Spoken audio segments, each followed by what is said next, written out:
So this whole piece it took its inspiration from some poetry. Tell us a little bit about that. Well, we wrote the music together. After becoming friends, I don't know, I think I heard Margaret say, well, I met Dana at the White House, of all places. So this is Dana Joya. Yes. Yeah.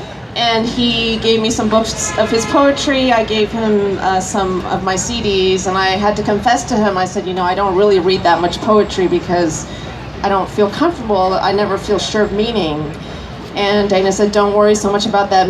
Poetry is supposed to be read out loud, something I never thought of. He said, listen to the sound of the words, the consonants, the rhythm, the inflection.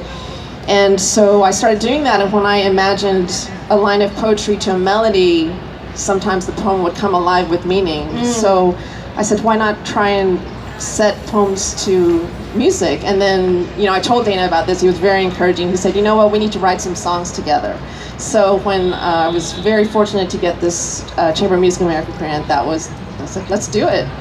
Well, he's a real jazz fan, isn't that? Yes, his brother is Ted Joya, a wonderful pianist too, and a writer, very fine jazz writer. Yes, And he also so Dana Joya was also behind some big jazz initiatives at the NEA. He built up the Jazz Masters program was on life support pretty much until he came along and really made it so robust, and it's so fitting to honor these legends and icons while they're still among us. I think that's very important.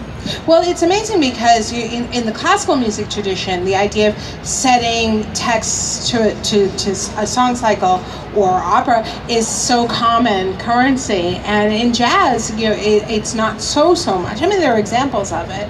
Well, most people, when I tell about this project, they think it's a poet reading poetry over like a groove, which I said, no, they're singers. But it's not me, sorry. That's right. But you still have to sort of disabuse them of that notion. And so you really, it sounds like you're taking the sibilations and sort of the rise and fall of the words themselves as inspiration. Well, I have such great respect for Dana, and I really wanted to do his words justice, so I must have written 100 versions of some of these songs just to get that right melody, especially for Stars on 2nd Avenue. I think that's such a brilliant poem, so I really, put my heart into it, all of it, 100%, left it all on the table. And do you see this as something you want to continue doing if the opportunity and well, this is going to be my next record, so stay tuned. And speaking of records, I do have some CDs for sale. Yes. I'll be there to sign. So the Southeast Corner, if you enjoyed what you heard,